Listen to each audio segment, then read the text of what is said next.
Hello, everybody, and welcome to another edition of Twins Daily Offseason Live. My name is Nick Nelson. Excited to bring you another episode of our live streams covering the Minnesota Twins offseason from every angle, and excited to talk about a little Twins in arbitration tonight. So we're going to discuss the 8 or 9 players that are heading to arbitration this year for the Twins. Some key decisions ahead of us. I am joined by 2 of our top writers at the site. 2 guys we love to have here on the show. Had them on the post-game plenty during the regular season. Now here to help us break down the offseason, we've got a double dose of Matt. We got Matt Braun and Matthew Trueblood. Matt, coming to us from the Pacific Northwest. You've got your Soda Pop shirt on, which I love to see. How are you doing tonight? And I guess the timely question, now that we're officially underway, who are you rooting for in the World Series? Well, I mean, I'm not a heathen, so I'm a Rays fan right now. I mean, it's just such a fun team to watch. You know, just it's been entertaining. I don't think I would have rooted for them any further if they would have lost Game 7, the ALCS. So I would have just ignored that entire city as a whole. But they won it, so here we are. All right. Well, I think hard to disagree with that. You got to love the Rays. The Rays, I think, a team that the Twins are trying to imitate in some ways, and maybe we'll see them make some Rays-like moves this offseason. I don't know. We'll see. Matthew, how are you doing tonight, and who you got here in the World Series? Doing well. I really, really like both of these teams, and I think they're clearly the 2 best teams in baseball, have been pretty much all season.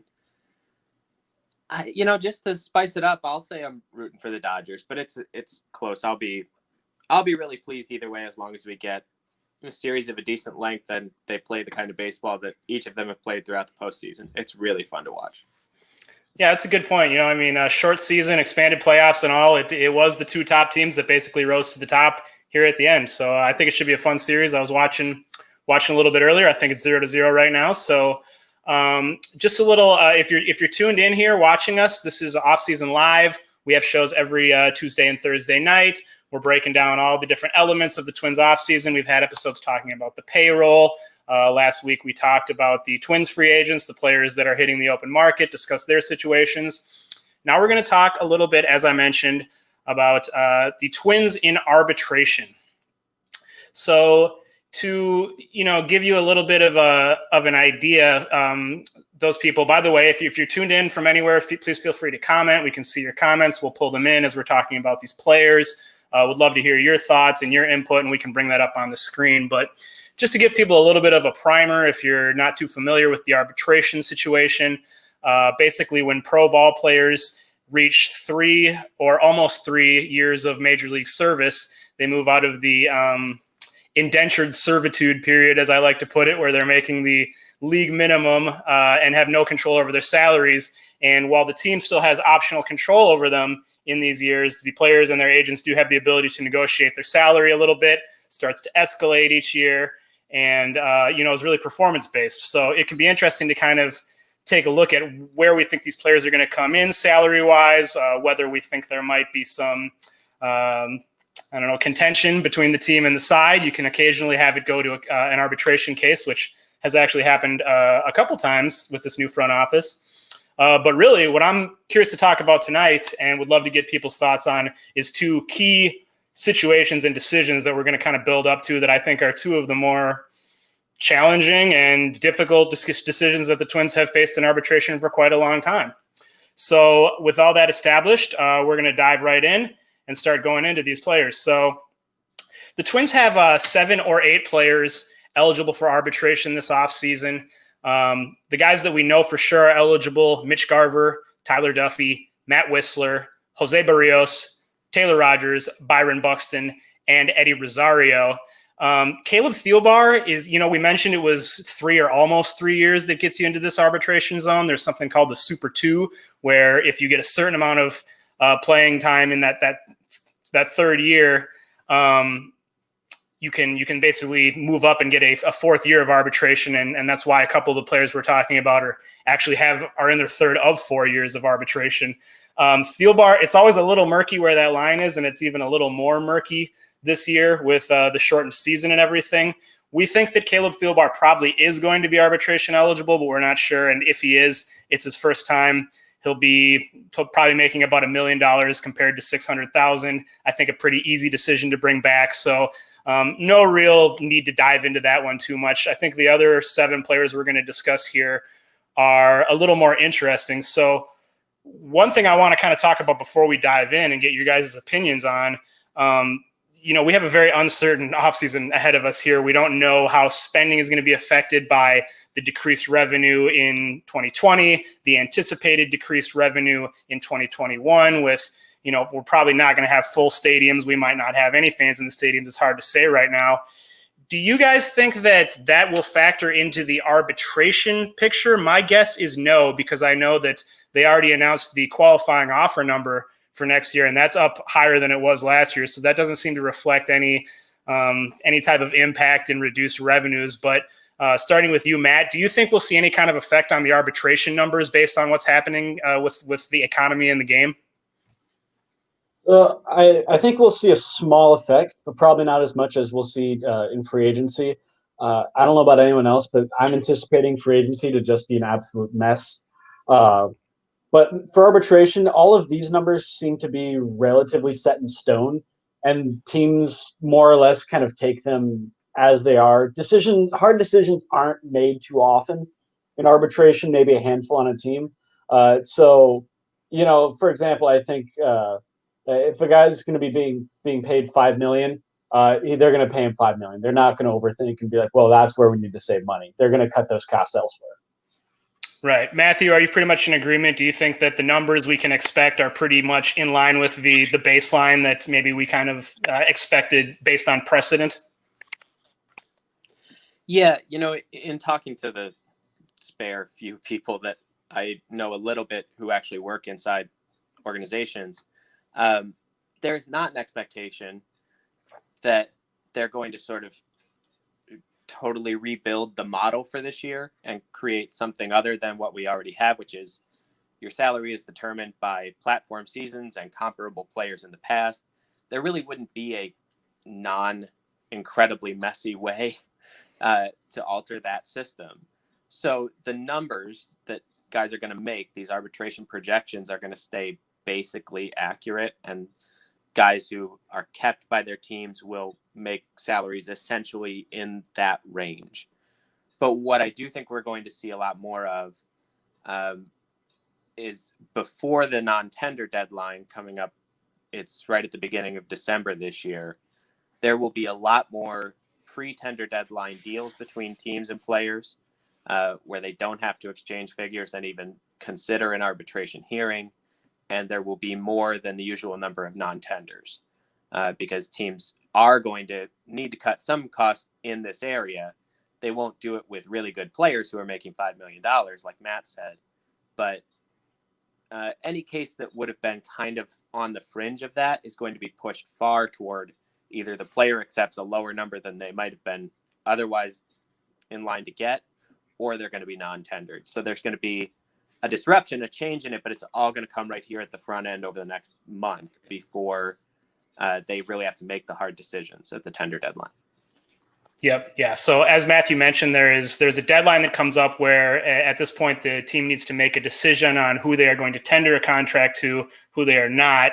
And, it takes a little while for the actual salaries to be negotiated and figured out. But that is the first milestone that comes up. And, usually it's a lot of years the Twins have just tendered every single player they had in arbitration.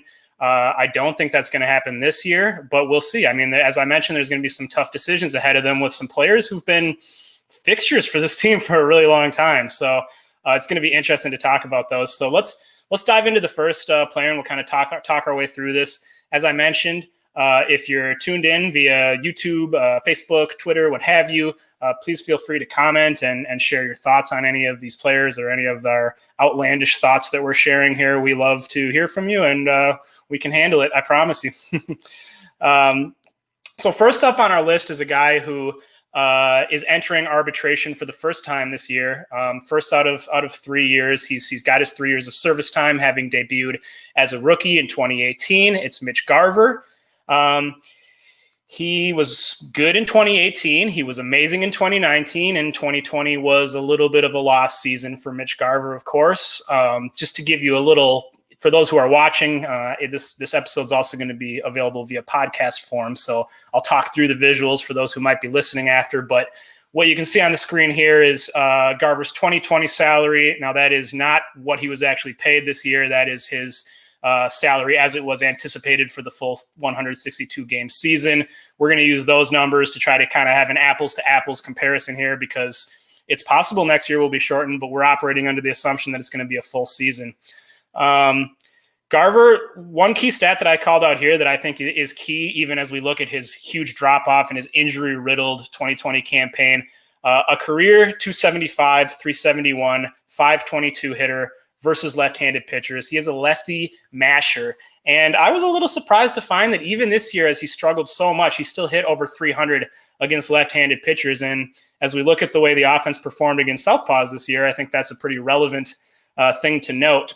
So the arbitration salary estimates that we have here, we're sharing the Twins Daily ones and the ones via MLB Trade Rumors. The folks over at MLB Trade Rumors have, I think, like an algorithm or a calculation that they use to come up with these estimates. So they're probably a little more accurate than our rounded back of the napkin projections. But you're going to find that they're mostly pretty similar. And I think, based on what we know, this is a pretty safe place to guess that these guys are going to land. So we've got Garver making around $2 million next year.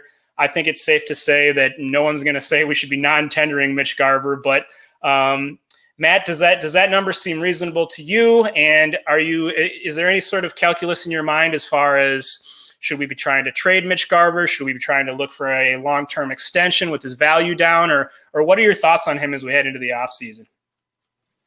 Well, first of all, I cannot believe he is already arbitration eligible. I swear to God, he debuted like last year. Honestly, time is just flying by right now, man. I don't know. But like you said, $2 million, 1.9, you pay him that money. It's Mitch Garver. Even if he does have another down year, just that immense upside of his 2019, where he was basically just Mike Piazza. I mean, you go with that because you have that opportunity, and like no other catcher, maybe in all of baseball, offers that upside. Maybe. You sign him to an extension. That's an interesting question. Do you try to bet on the rebound? I don't know if I do. And I don't trade him because I don't like trading guys. They're down after a down year. So I just give him my $2 million. I assume he's going to bounce back to some degree, and we see how it plays out between him and Ryan Jeffers. And I don't think you got to overthink it. Yes, of course, the assumption with Ryan Jeffers coming up and having a great debut this year, he was Twins Daily's Rookie of the Year. He was an excellent breakthrough player and really a pretty similar skill set to Mitch Garver in a lot of ways, I think. The assumption is that those two are going to be kind of splitting duties next year, or that'll be the plan. Very possibly the Twins will look for some sort of veteran to complement them in a rotation. But I do think that Garver is going to be coming back strong and be a key piece next year. Matthew, any thoughts on sort of the estimate here? Does that sound right to you? And what's your feeling on Mitch Garver as we head into the offseason?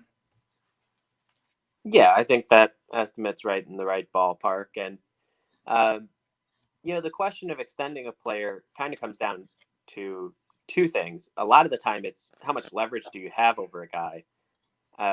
Not to be crass about it in that way, but that's the truth of the matter.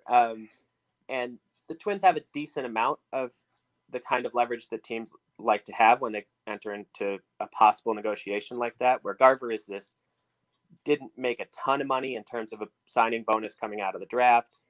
Very late bloomer, plays a position that doesn't age well, has a profile that can be a little risky. Although, with the good plate discipline that he shows, it sets a high floor for him, which is really good. I think the reason that they probably won't look to extend him is that at this point, we've seen a lot of the risk in his profile. We've seen a lot of that swing and miss. And the way that interacts with his approach at the plate. He's not all that likely to age all that well. And now you've got Jeffers as the wild card in that equation too. So I don't think they'll look to extend him, but I think it would be way too early to consider trading him unless some team came knocking down your door about it. So I'd expect that he goes into next year and maybe the slightly heavier side of a timeshare with Jeffers, and the Twins are pretty happy with everything in that equation, from the salaries of both guys to the production they can expect.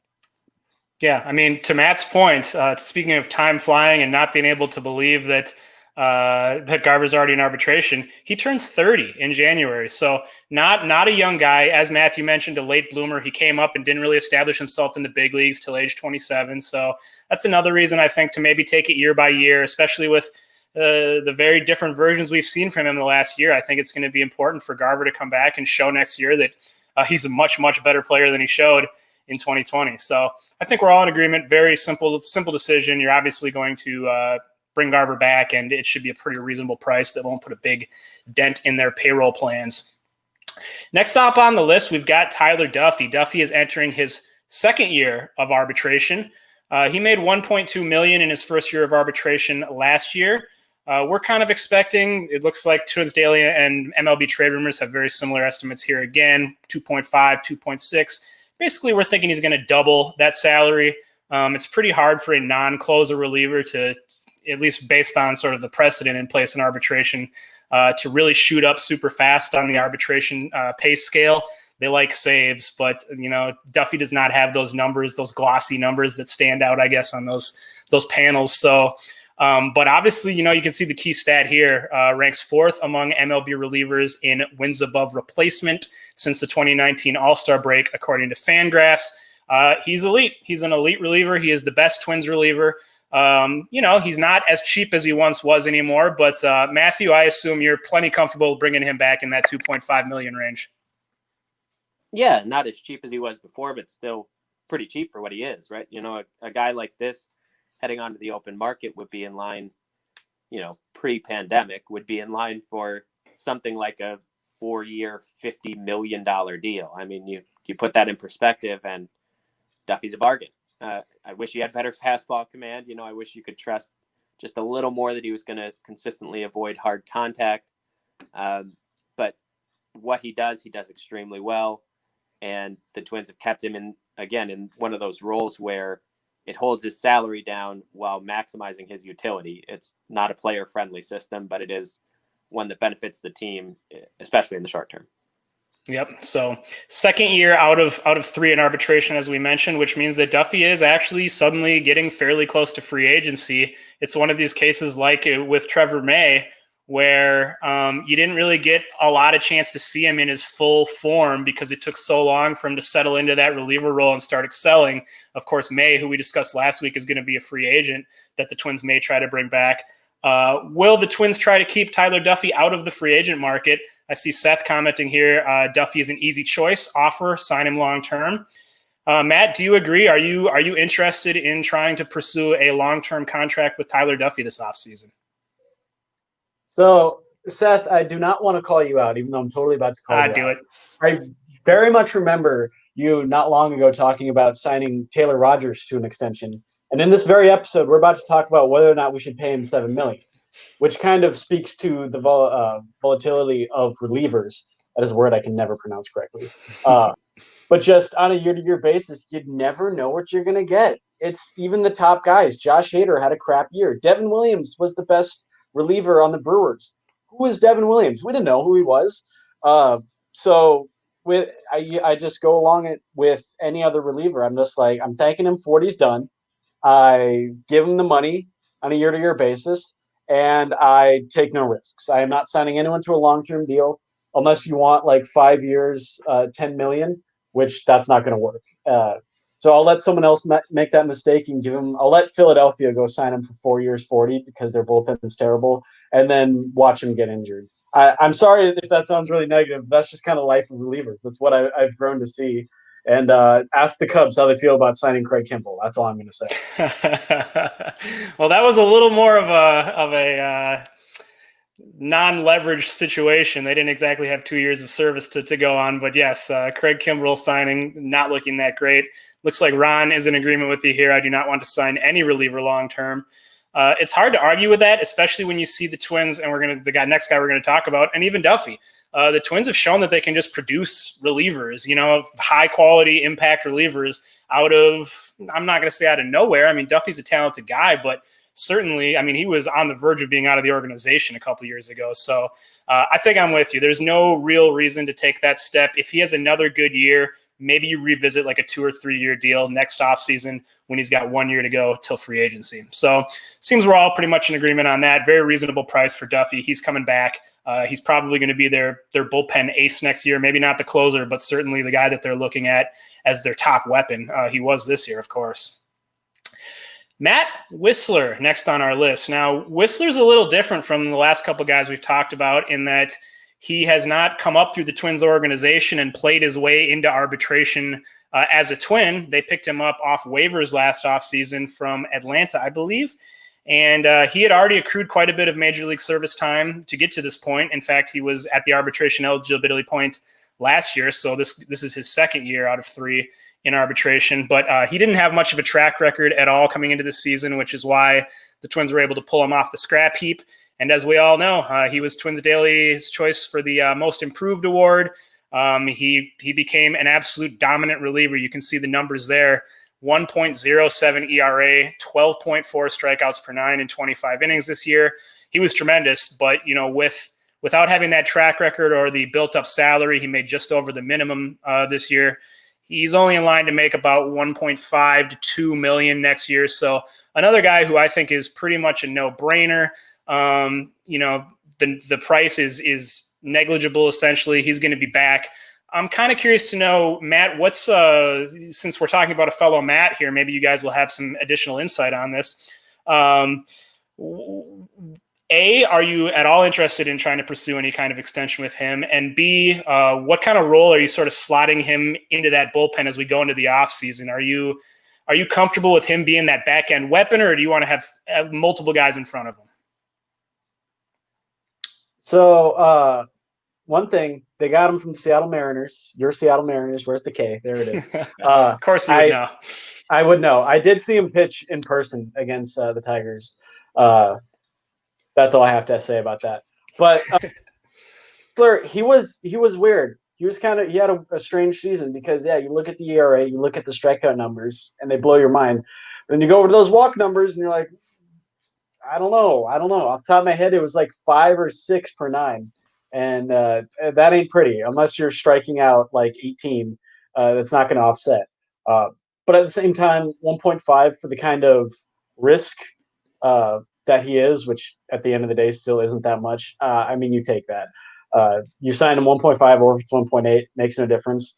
I really like him if they continue to pursue this sort of pseudo bullpen opener role, whatever you want to call it, because he flourished in that. He opened a number of games, and not just in the traditional get 3 outs. He could go 2, maybe even 3 innings. Coming from a starter background, he isn't just 15 pitches and then you're done, which I like. I think that offers a lot of value in a modern game, and I think you can play around with that if you then choose to bring up younger guys like Dobnak or Thorpe, or the prospects like Duran and Balzovic, who might need a little bit more protection than just, here you go. Here's the top of the White Sox lineup, So I kind of like him in this hybrid role if they just keep him there. Yeah, I thought it worked well. He clearly was their go-to guy in that opener function, and I wouldn't be surprised to see them use that more next year. I see Byron Doc Bauer says Romo Jr. is easy to keep, but no extension until he proves he can do it again. Romo Jr., I guess that's a pretty good nickname for him, considering that these guys both are all sliders. Matt Wisler threw 83% sliders this year, and boy, was he dominant with that pitch. Matthew, any concern that, as he continues to just throw this slider over and over, that hitters are finally going to start to catch on? It seemed like maybe we saw that with Romo late in the year. Yeah, I think it's a little different than Romo because Romo's been doing it for a decade, which, when he gets hit, I don't know that it's hitters finally figuring out his approach. It's more maybe he's just starting to lose his steam, especially at the end of a strange season when he's pushing 40 or whatever his age is. With Whistler, I don't know that we've really been able to explore the limits of the whole Matt Wisler thing, right? And that's why you wouldn't want to even really ponder an extension again, unless he and his agent are open to something outrageously affordable and flexible that leaves the Twins a lot of outs if they decide that they want to move on. I think you're really, really thrilled if he's the fourth best reliever in your bullpen. You're fine with it if he's third best. If he's higher than that on the hierarchy, then you're getting into trouble. So that's the way you plan. You say, I don't think that he's going to turn into a pumpkin. The slider is real. It's a very good pitch. It's been a good pitch, really, ever since he developed it, ever since he made some mechanical changes. But the walks, as Matt alluded to, are just an occupational hazard of throwing sliders 80% of the time. Those probably aren't going to go away, even though he locates his slider relatively well.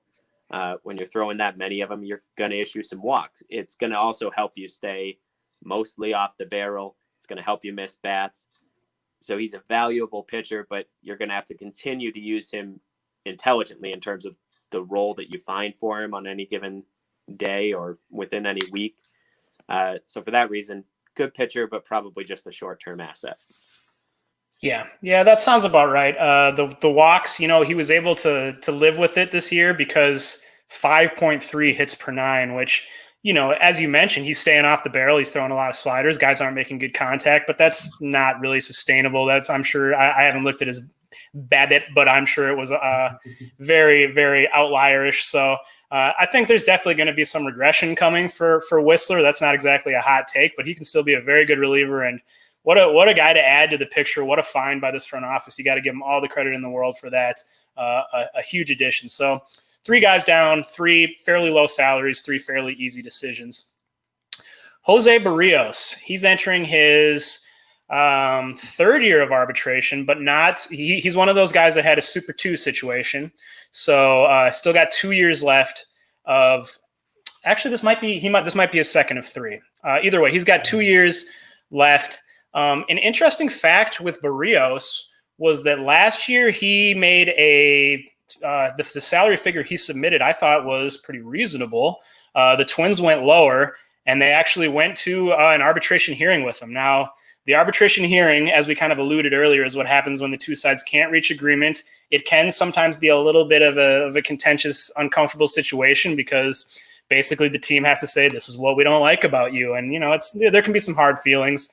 It rarely ever happened under the old regime. I believe the last time it had happened was with Kyle Loesch in 2006, who was not the favorite of the organization, of course. But this new regime has kind of shown a willingness to do it, almost to set a precedent. I think it was either their 1st or 2nd year. They took Kyle Gibson to an arbitration hearing. They beat him. They took Jose Berrios last year, and surprisingly to me, they beat him.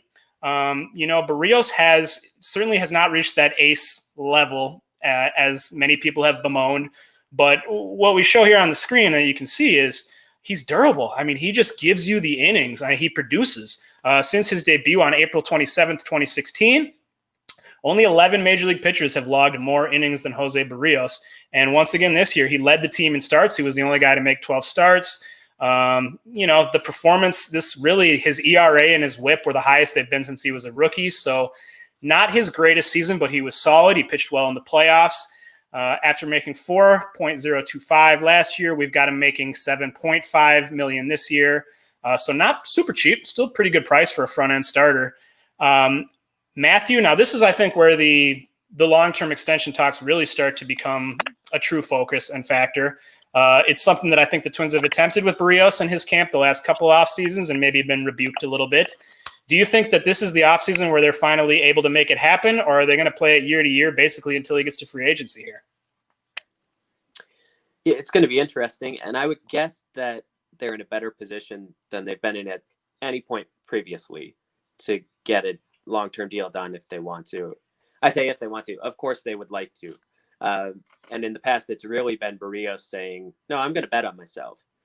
And again, it comes back to sort of he's in a position to do that. He signed for a good amount of money when he was a sandwich round pick in 2012. He's always had sort of this sheen of prospect pedigree and a lot of promise. So he was in a good position to do that. And now just things far beyond his control have kind of pushed that into being a bad bet, right?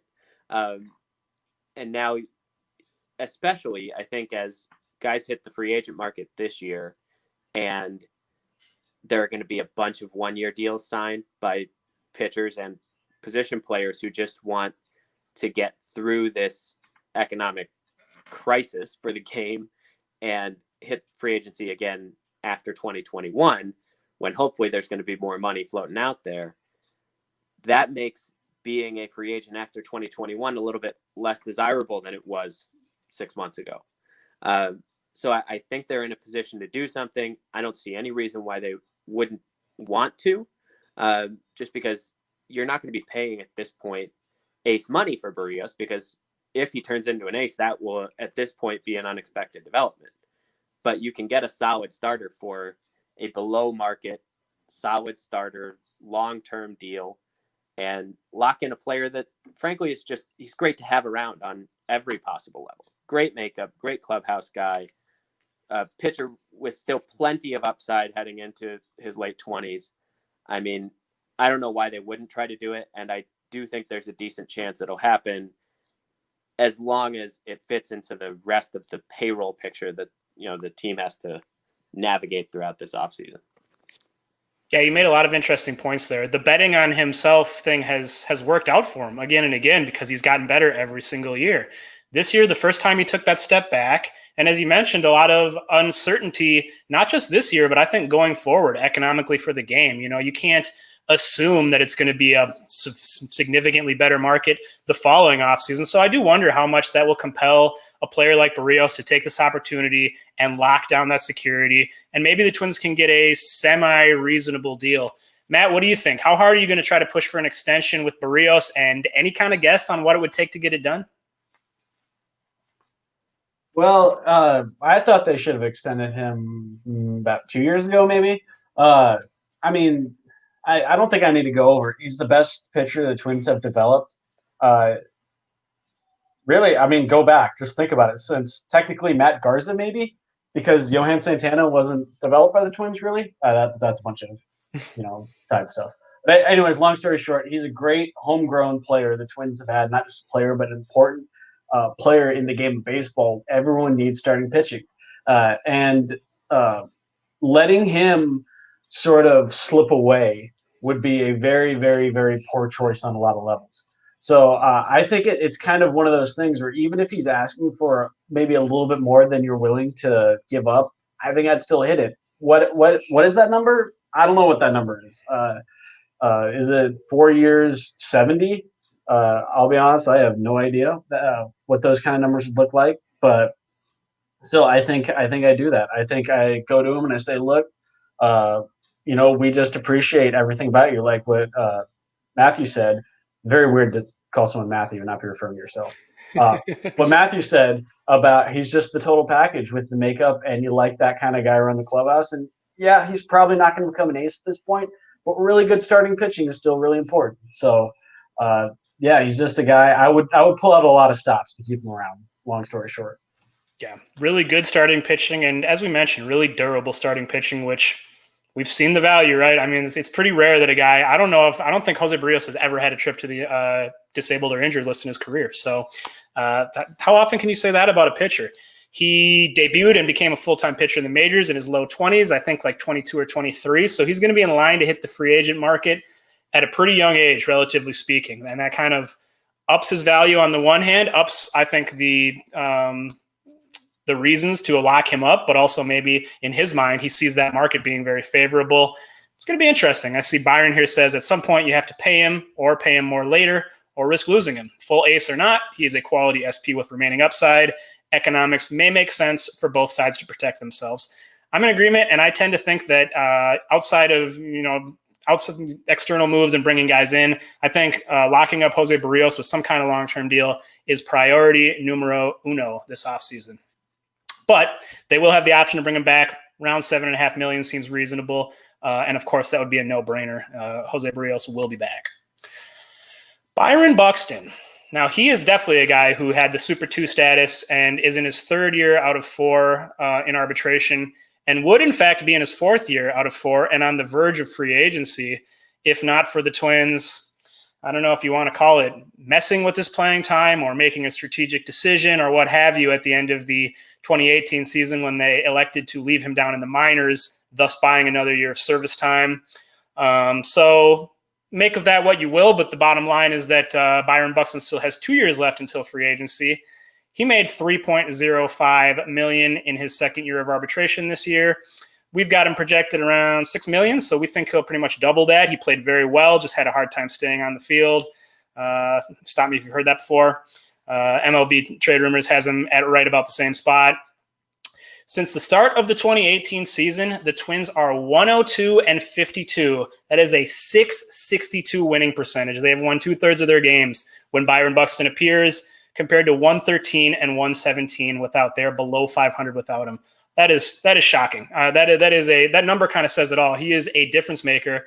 But I mean, what that also tells you is that he's played less than half of their games over that span. The injuries have been a constant thing. Once again, he was injured and unavailable at the end of this season. Once again, missed huge time. Buxton, just like with Berrios, the conversation here is not, are you bringing him back? Because of course you are. It's, are you going to find a way to get a long-term extension done? Buxton, arguably, if he's healthy, the biggest key to this team and its World Series hopes. I don't know. It's tough. I mean, what do you think, Matt? Can you make a big gamble on Buxton, knowing the upside is there, but also knowing the downside of possibly not having him? So I honestly think that Byron Buxton is by far the most valuable Twin. And I think, maybe this is Homer speaking, he might be the most valuable player in all of baseball. One of the most, I should say. He's not the most. We know that's Mike Trout. But like you pointed out, you look at those numbers, you look at just how different this team is when he plays and when he doesn't play. Even if he's not hitting, if he just exists on the field and his supernatural being just makes everyone better for whatever reason. I don't know what it is. I can't explain it.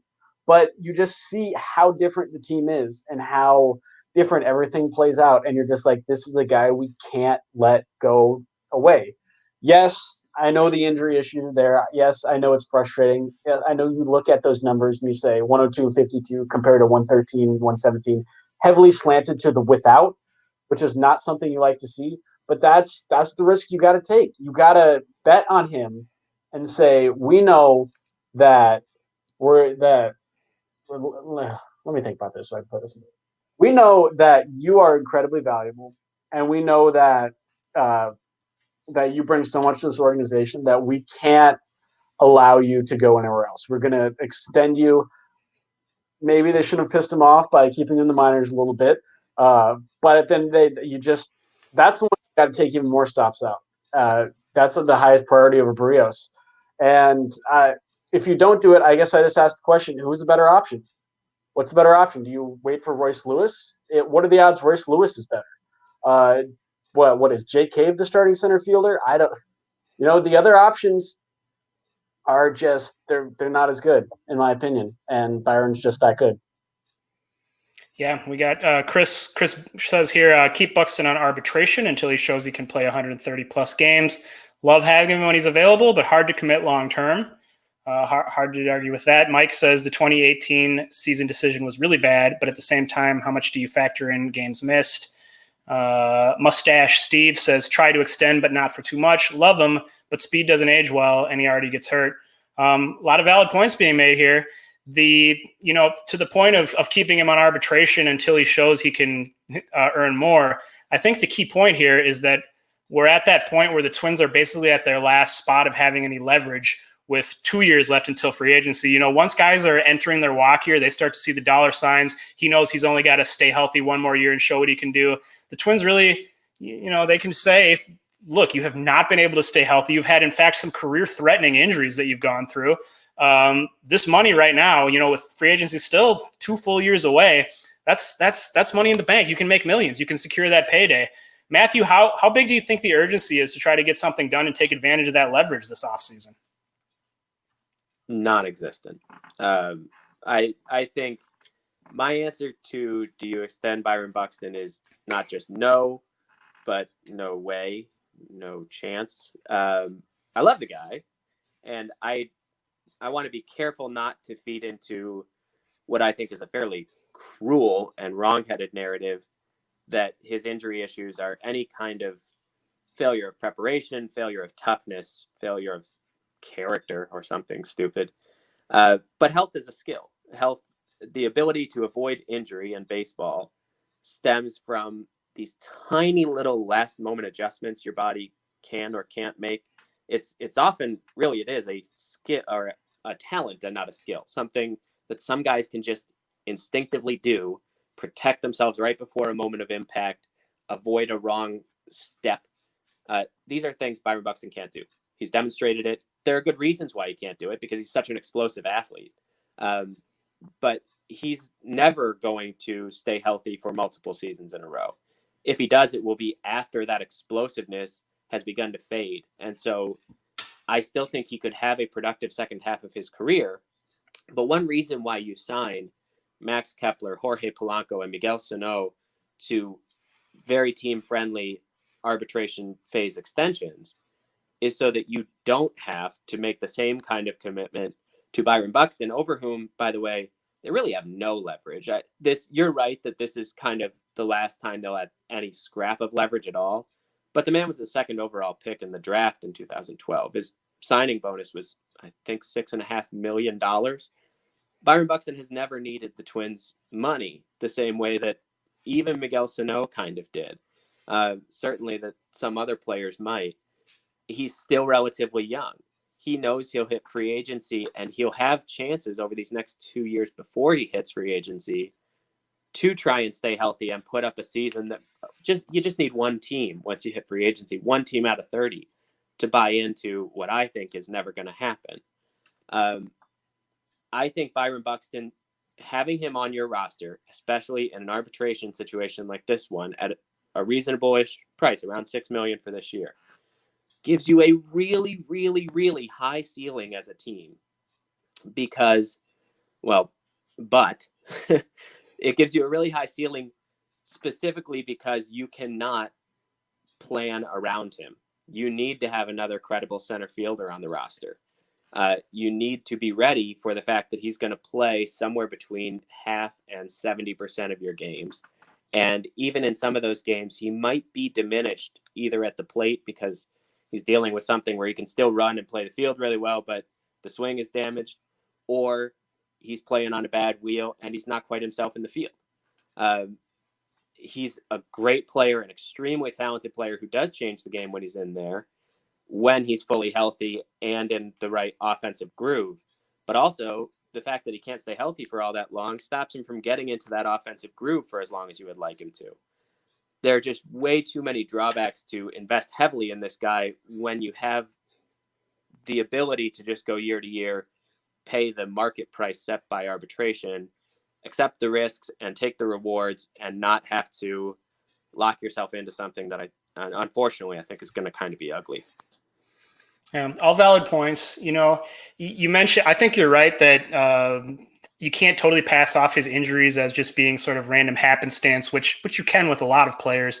It's happened too much, and there's been too much of a pattern of, I wouldn't call it recklessness, but just a very aggressive style of play that lends itself to that. And he's an extremely athletic player, but he's a wiry guy, and I don't think he's sturdily built to the extent of a guy who can sustain some of those blows and come away from it. So, but on the other hand, I don't know that any of his big injuries this year, it seemed like one of his main issues was the shoulder still coming back from that surgery, that labrum surgery from the previous offseason. And of course, he got hit in the head with a pitch late in the year, which what can you do about that? But that doesn't mean they're not long-term concerns. Like a labrum surgery is something that some guys never come back from. It's an extremely major shoulder surgery that can affect your swing forever. And the fact that he was still clicking in his shoulder or whatever 9 months later is not a great sign. And of concussion, he's had his share of concussion issues. That's not something that's just going to go away. So that being said, I think I do lean a little towards Matt on this one. I would push pretty hard for an extension if you can do it in some sort of reasonable terms, because I just feel like I feel so confident that one of these years he's going to stay healthy enough to put it all together, be an MVP caliber player, and then it just becomes so exorbitantly expensive and difficult to keep him around.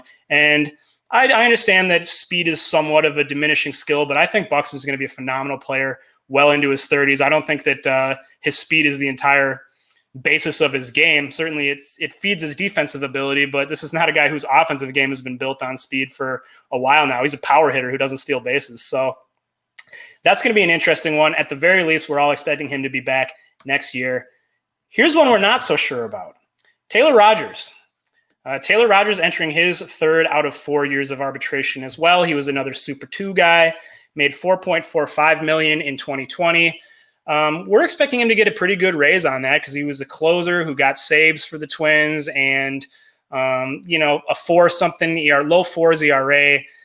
We all know the story, right? The peripherals were pretty good.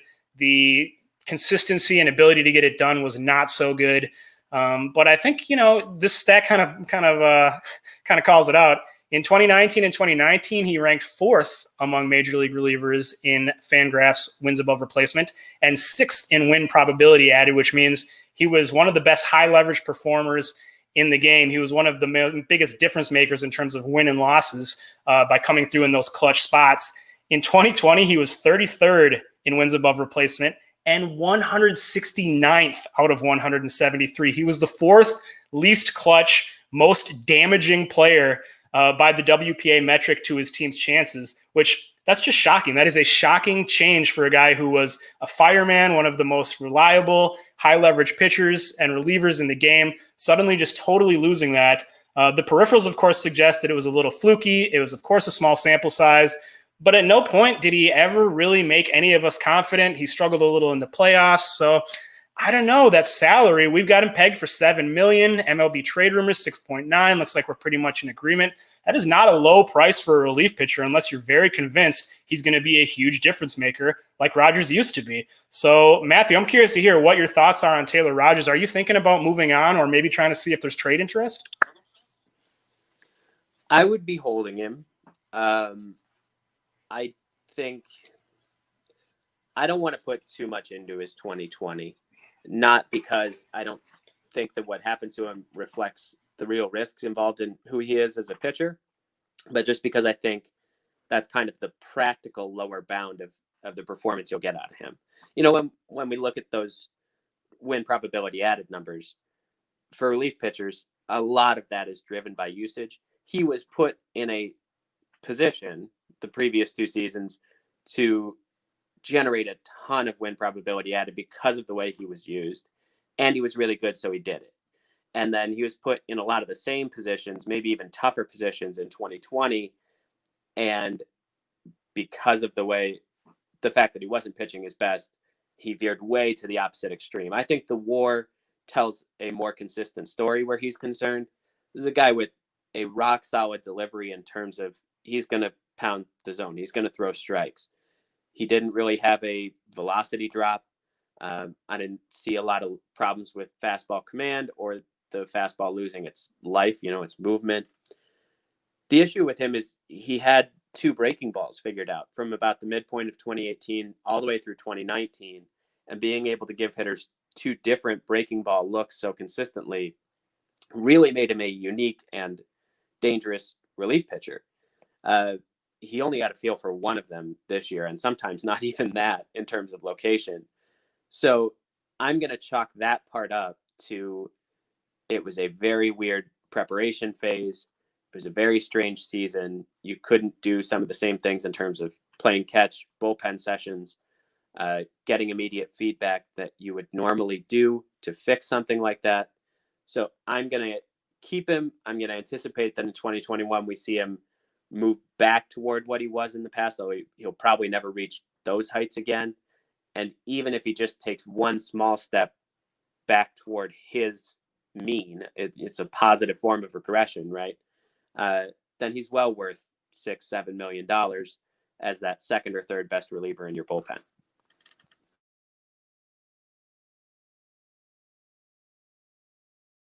Sorry about that. If the swinging strike rate or the velocity was dropping off significantly, it'd probably be a little more concerning. But one thing we saw, as you mentioned, he sort of had this nice curveball slider mix that kept hitters off balance, and I wrote about this on Twins Daily. It just sort of melded into one pitch, at least according to the StatCast tracking data, and according to what we saw, it looked like pitchers were on it. We saw a lot of flat breaking balls, even on 0-2, 1-2 counts, which was really concerning. So certainly this wasn't totally a luck thing. There was a lack of execution happening on a fairly consistent basis, but small sample, great track record. Matt, do you have any thoughts of non-tendering or trying to trade Taylor Rogers this offseason? No, I'm giving him the 7, and that's pretty much the end of it. Just a slight note about Rogers. I remember reading, because he lives in Colorado and he stays there in the offseason. I remember reading that he said he doesn't throw breaking balls during the offseason while in Colorado, just because. We all know with the how high it is, just how much that kind of messes with pitch movement and movement profiles. So I don't know if for whatever reason that played a small role in it. Maybe I'm trying to connect stuff that isn't actually there, but it was just something I remember. Like you said, it was weird how his off-speed pitches kind of melded into one. It was sort of a slower, loopier pitch instead of the sharp breaking slider that we saw him use and just eat righties for breakfast last year, and even the year before that when he introduced it. But I mean, he provides the kind of upside that I don't think many other free agent relievers, if any other free agent relievers, can provide. Certainly no one else in the Twins organization outside of Tyler Duffey. So is 7 million a lot? Yeah, but you look at 2.1 WAR, 1.9 the year before, that's a lot as well. And if you can get that for just 7 million, I'm pretty happy with that. So I keep him around. Okay, I'm a little surprised. You guys both pretty strongly committed to bringing back Rogers despite the struggle of a year and despite the high price tag. I think I lean that direction, but if it comes down to making some really tough choices with a tight payroll here, I mean, you got to look at it as Taylor Rogers is going to cost the same as like both probably of Tyler Clippard and Sergio Romo, or Trevor May is a guy who's hitting free agency. I personally, at the same price for both of them, I would rather have Trevor May. I think he's a better bet going forward. He showed a lot more this year. He looks like a guy who's on the up and up. But of course, that's going to entail probably a multi-year commitment. And the nice thing with Rogers is that you can continue to go year by year for 2 more years with him. So I think that might be sort of the deciding factor.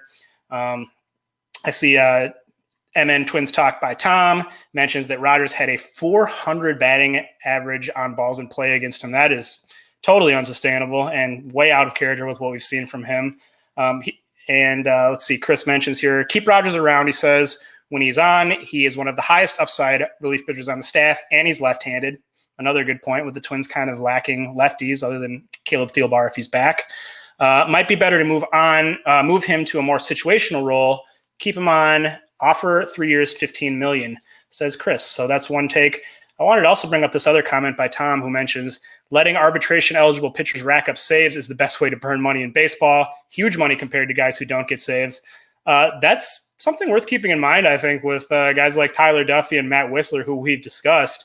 If they want to keep their prices down a little bit through the rest of their arbitration time, maybe keep them out of that closer role and let a guy like Rogers or sign a guy like Romo to get those saves where you're not as worried about them drastically increasing their earning power. Mustache Steve says Rogers also has the prepaid closer tax as far as that intangible mindset of the baseball kicker. So the first tough decision we've run into, Rogers, but it sounds like the panel here is leaning pretty strongly towards keeping him. And that brings us to our final guy on the list. It is Eddie Rosario. Certainly the toughest decision of the group this year in terms of keep or go. He's in his last year. He's in his third of 3 years in arbitration, meaning he will be free agency eligible after the 2021 season. So that's another thing to keep in mind. You're not the service picture doesn't go any further than after this year. He ranks 98th out of 128 qualified MLB players in wins above replacement since the start of 2019, a well below average player, according to Fangraphs, when you account for his defense, which has been terrible. I think that's something that people really need to keep in mind because, yes, Eddie Rosario has been a consistent home run hitter. He's led the team in RBIs 3 straight years, largely because he's always hitting cleanup on good lineups. But we saw Alex Kirilloff come up at the end of this year in the playoffs. He looked very good. He looked ready, frankly. That's a minimum salary guy. And if you look at these salary estimates, I mean, this is the only player where there was maybe a little bit of disagreement or disparity between Twins Daily and trade rumors. We got him at $10 million after making $7.75 this year. very possibly that's too low. MLBTR has him at $12.9 million. So basically $13 million for Eddie Rosario, which is more than Nelson Cruz made this year. For a guy who, to me, is an average or slightly below average player. I don't know. I mean, I personally think, especially at that MLBTR number, but even at the Twins Daily number here, I don't see how you can possibly keep him around with the kind of payroll crunch that they are likely to be facing. Matt, where do you stand on Eddie Rosario heading into this critical offseason for him? Well, I thought it was kind of funny you said it's the most difficult decision, because I think Riders is the more difficult decision. This is a pretty easy decision to me. Thank you, Eddie, but I'm not giving you $13 million. I mean, we all see the numbers. We all see the production that doesn't match potentially how much he's going to have to be owed. And I think it's going to be kind of ironic if we look at that playoff game, that in the same game Rosario got ejected, Kirilloff got a hit and looked the best out of any other hitter. So I think that's going to be very metaphorical going forward. Sorry, I'm just moving on. Maybe you can try a trade. I don't think anyone bites. I think you let him go, non-tender. Someone else is going to pick him up. Maybe it's some weird team like Colorado. I don't know. He just hasn't shown any growth. We've been talking about him changing and morphing and becoming that hitter, that more mature hitter for how many years? 3 or 4 years now. At some point, you're just like, it's not going to happen. He's not as Waldo Garcia, thank God. No one wants to see that again. But he just kind of is what he is. I don't think he's going to change, and it's just not going to be worth the money, frankly. Yeah, I guess when I say, Josh here says Matt is right. Eddie is a way easier decision than most. I guess when I say hard decision, I just mean more like it's harder to keep him around. And Rosario is, I get yelled at every time I say anything disparaging of Eddie Rosario on Twitter or anywhere. He's beloved, especially by the more casual fans, and I get it. He's had a lot of big moments. He's got the fire.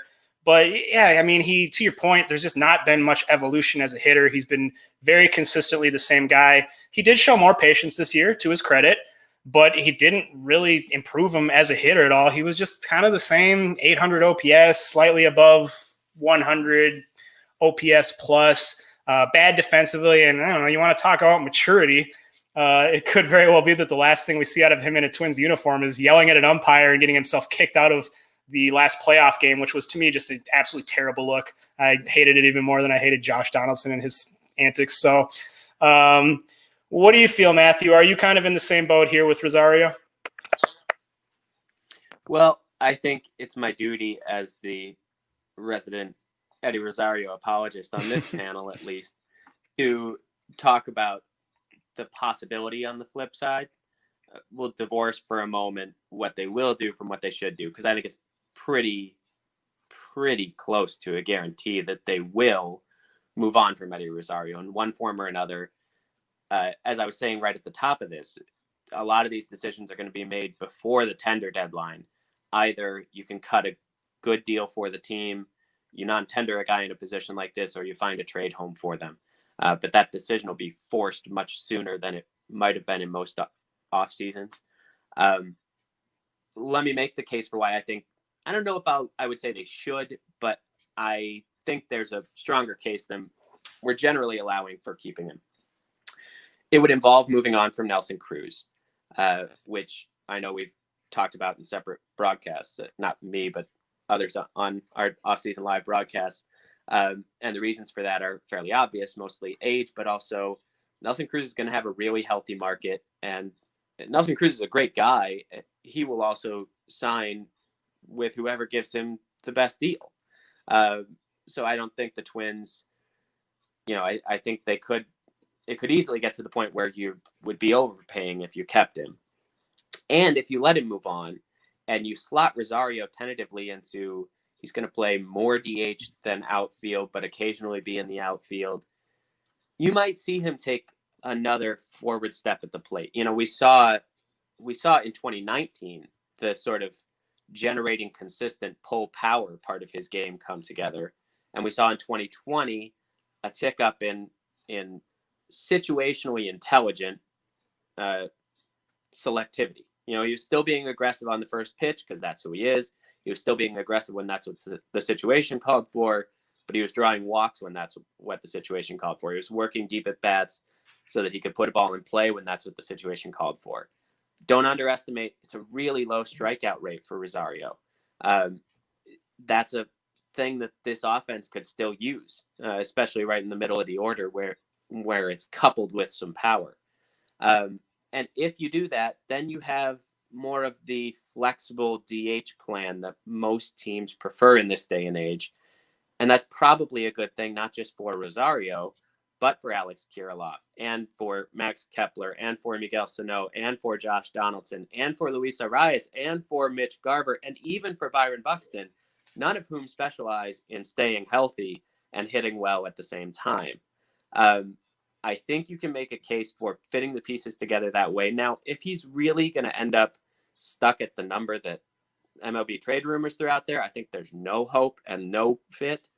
But if you wanted to, if you believed in the player the way I believe in the player, I could see trying to keep him for about $10 million and saying, we are going to work Alex Kirilloff in this year. And Eddie, you are probably going to sit more often than you're used to. You're going to play DH more often than you've ever done it before. But that might bring the best out of him in certain ways too. And it might be the best fit for a very complicated position player core. Yeah, so let me ask you this, because I think you're right. At the MLBTR number, it's not feasible, and even at that 10 million, it's just tough because as we've gone over in the payroll and the last free agent episode, they've got maybe 20 to 30 million to spend. So if you're committing half of that to a guy in Eddie Rosario who you have ready replacements for, I just think that's going to be tough to do. But let's say they chose to non-tender him, but offered to bring him back for a lesser deal, say, I don't know, 6 or 7 million. And Eddie's looking out here at a market where it's going to be tough. It's going to be really tough, especially for sort of fringy players like him. There's no way he's getting 10 million on the open market. Could you see that being a feasible possibility where he renegotiates and comes back for a more reasonable number? I think the shape that probably takes is not you non-tender him and then re-sign him in free agency. Just from a psychological perspective, when you break that tie with a player, even when you make the call and tell him you're non-tendering him, you're going to say, hey, we're really interested in re-signing you. Can we talk about it at a number that's not inflated by the arbitration process? But he's still going to go, all right, but you didn't want me at the number from the arbitration process. And then he's still going to get some calls from other teams. And the probability just shoots towards zero that the team he happens to sign on with after that is you. If they want to do that, and again, I don't really see any indication that they do. If I were in their position, I might. And what I would do in that case is not non-tender him, but go to him and say, the numbers are really tricky. We're going to offer you something pretty low, and we think we would win an arbitration hearing. Can we not go that far? And can we give you, 8, 9 million? And maybe there's an incentive if you hit a certain amount of plate appearances, because again, playing time would be, I assume, one of his concerns with such a deal. So maybe you make a more incentive-laden deal that way, something like that. Either way, we're probably going to know by the tender deadline whether he'll be a Twin in 2021 or not. Yeah, some good comments here. Mustache Steve says, occasional highlights bookended by consistent toot blands. A nice reference there to a baseball internet term of old. I believe that stands for thrown out on the bases like a nincompoop, which of course happened quite a few times to Eddie this year. Some base running struggles, no doubt. Mike says he is a fun player, not worth that much when we have replacements. I would move both him and Kepler. I don't think Kepler's going anywhere because going back to that Buxton discussion, having Kepler and the ability to play center field, I think is kind of key. Seth says Rosario is not an easy choice. Have to get something for him. He's not going to get 12.9, but he's too good and has done too much to get nothing. He says try to get 3C prospects or something, if not non-tender. Obviously, you'd rather trade him than just give him up for nothing. And as Tom says here, whether it's justified or not, the Twins will get destroyed by the more casual side of the fan base if they let Rosie go for nothing. That's probably true. They would get accusations of penny pinching and giving up their best run producer, which is understandable. But, Z16 Ricks has come on. Larnach, Kirilloff, and others move on and sign Bauer. Whether or not they sign Bauer, that money that they would save from moving on from Rosario could be used in a lot of other ways. I think we can agree. Matt, first I have to ask you, Seth is wondering if you can remind him if he's ever mentioned that he loves to watch Eddie Rosario play baseball. And one other question, I know you mentioned if Rosario gets let go, maybe he'll end up with a National League team or something. The team that looks like a pretty good fit to me, and I know Aaron and John were talking about this on their podcast, the Cleveland Indians. Does it make you want to lose him a little less if he was to end up on Cleveland and the Twins are facing him 18 times next year? So, first, before I get to that, because I will get to that, I do want to bring up, because you said earlier on this episode that when you're talking about the Rays, as they're playing right now in the World Series, that the Twins might want to be more in line with stuff the Rays are doing. And if you remember correctly, a few years ago, the Rays DFA'd Corey Dickerson and got an immense amount of crap for that because Corey Dickerson was a very good player, and they just DFA'd him. And that's just what they do. They said he's too much. You're a good player, but it's just not worth it at that price. And they did the same thing with CJ Cron. Obviously, the Twins then picked him up. That was a whole thing.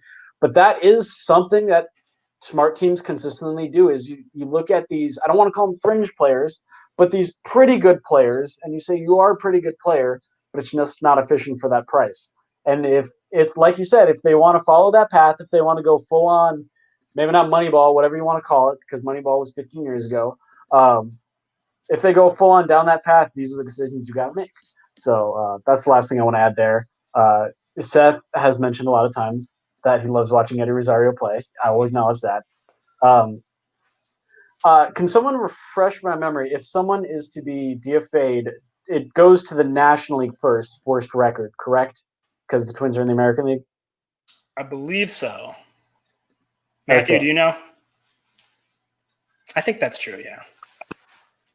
Yeah, it works differently in season and out of season, and I can't remember which way is which. I think out of season, it's just worst record in the preceding season to best, regardless of league, but I could be wrong. Okay. I just want to put, because, I mean, in any case, I think it's pretty unlikely that, say, Cleveland picks him up. Maybe, like, Detroit or Kansas City does, and that would be kind of weird and interesting. I'm not really going to be worried if he's in division, if he's still beating up on the Twins. You can't really have the double think of we need to get rid of him because he's not that good, and I'm afraid of what he's going to do to the team. Maybe he's that kind of guy who's just really going to be holding that grudge against the Twins, and that puts a chip on his shoulder. I don't know. Wouldn't shock me. What, maybe. Yeah. Like Eddie Rosario revenge tour. I don't know. If he went to New York, oh man, that'd be weird. Yes. Yeah, he'd have to shave his. Never mind. I'm not gonna go down that path. But I'm just not too worried about it. It's just one of those things. I think it's the cost of doing business in baseball these days. It's just how it goes. Yeah. So Matthew mentioned he's got to take off. So Matthew, thank you so much for joining us here tonight. Before we anything else you want to add before you head out here, Matt? No, thank you both, and thanks everybody. Have a good one. Great insights as always. Before we sign off here, the last thing I want to do, I've pulled up the payroll spender here. Now, this is a tool that Matthew Taylor helped us create at Twins Daily, and it's basically just like a little spreadsheet that's got some options plugged in and a roster, and you can kind of plug in different players and options and see what it would do to the payroll. You've got some different budget levels here depending on scenarios. Our best guess is kind of a 10% reduction in payroll next year. It's very possible it's going to be bigger than that. We just don't know. But you can go to twinspayroll.com and use this tool. It's also available on Twins Daily. So I just wanted to pop in what happens if we keep all these guys. So we're going to keep Rosario for $10 million here. We'll say for now that we keep Cruz at the DH spot for $14 million. Cave at fourth outfielder, sure.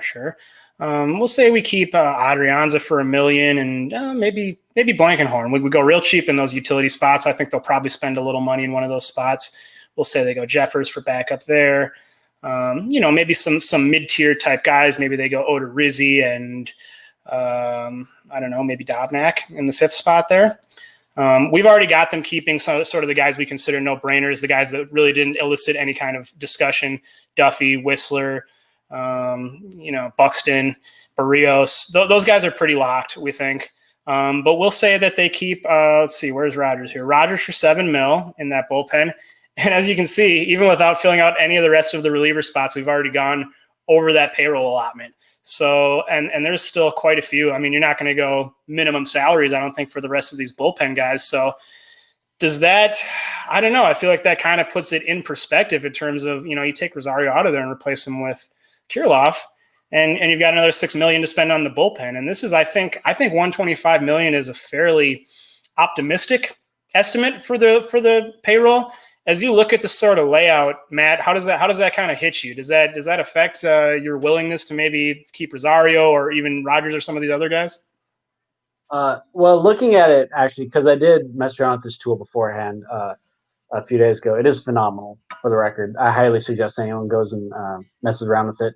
But that was part of what kind of drove me to really realizing, like, wow, these numbers add up quickly, and all these guys were like, oh, well, let's go get. Kike Hernandez, let's go get Marcus Stroman, and now I have no money for the bullpen. So it kind of drove home that fact, like, you are going to have to make these tough decisions. I'm sorry, Rosario. I'm sorry, Cruz. You're great players, but it's just there's going to be financial stuff. And I know that's something Twins fans hate to talk about. I think baseball fans in general hate to talk about it. It'd be a much more fun game if all owners just spent $200 million and didn't think about it. But that just doesn't happen. So I guess, yeah, it just really helped drive home that, like, these are the tough decisions. You don't want to make them. You'd rather you didn't, but you gotta. So, yeah. I mean, I take out Rosario, I take out Cruz, replace them with Kirilloff and Rooker. Suddenly we've got $20 million in spending money to get to that 125, and that's with keeping Rogers. You take Rogers out of there, you got a lot more. So I think sort of the bottom line as we look at this and some of those key decisions is that if you want to keep most or all these guys via arbitration, you're going to have almost no flexibility to add free agents. I see Z6716 Rick says missed the Sano discussion, trade him in his Ks. He's not arbitration eligible. He's under contract. So there certainly will be an episode focusing on trades, and I'm sure his name will come up. Mustache Steve says here. My dad would say. Yeah. How realistic would Puig be for a cheaper DH rotating corner OF? So that kind of brings me to the next point here as we finish off. If the Twins are willing to let some of these guys go and preserve some spending money, they're going to have a lot of options on the free agent market, some opportunities to add externally.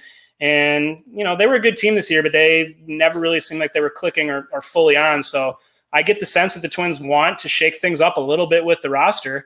So we'll start diving into some of those free agent options in our coming episodes. On Thursday at 8 o'clock, we'll be chatting about some of the options at catcher and infield. So we'll be talking about, guys who might complement the rotation with Garver, who we talked about earlier, and Jeffers, whether that's maybe looking to bring back Alex Avila or a guy like Jason Castro, who's going to be out there.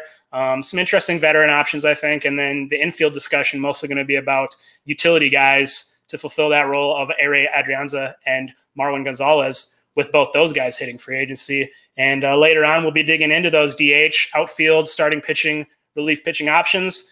An interesting offseason ahead. And, the Twins are going to be a little tight on spending, as are all these teams. But I expect that salaries around the league are going to be depressed. I think some of these guys, if they get non-tendered, are going to have a tough time on this market, especially some of these marginal guys. Chris says salary constraints are a sign that Rosie is gone, Cruz possibly gone, Odo likely gone. That could very well be the case. So it's going to be, for the Twins, it's kind of a matter of trying to keep it intact as much as they can, avoid losing too much without being able to replace it. As we sign off here, Matt, let's get your final thoughts. Who is the most important player to keep via arbitration, and who are you most ready to let go? Most important player to keep, I think it's Buxton. I think I made that obvious. If you want to pivot that more towards the most important, that's not obvious, I'd still say Rogers. I'm very much in camp Rogers, even though I know a lot of people are kind of pushing him out the door already.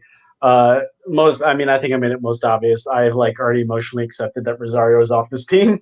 So that answer is kind of lackluster. No drama there. Cool. All right. Well, I'm pretty much with you there. I think it's going to be some very interesting decisions. As we mentioned, non-tender deadline coming up in about 5 or 6 weeks. I think it's early December, right ahead of the winter meetings. Will the winter meetings be in person? Will they be virtual? I don't know. There's so much to figure out and so much ambiguity going into this offseason, but that's why we'll keep talking through it on Offseason Live. So make sure to come by twinsdaily.com tomorrow. We'll have an article. You can watch this episode on demand if you came in late and missed some. You can also subscribe to our podcast and catch these in audio version. And we do them every Tuesday and Thursday night for the next several weeks. We're going to be diving into free agents on Thursday nights, so we hope you'll join us. So thank you to everyone who commented and watched and interacted. Love to have the interaction. Love to get your comments and get your thoughts in here. Matt, thank you very much for joining us. Great thoughts, great insights as always. And take care of yourself, man. Everybody have a good night. Have a good Tuesday. And we will see you next time on Offseason Live. All right, I'm going to go watch the World Series. All right.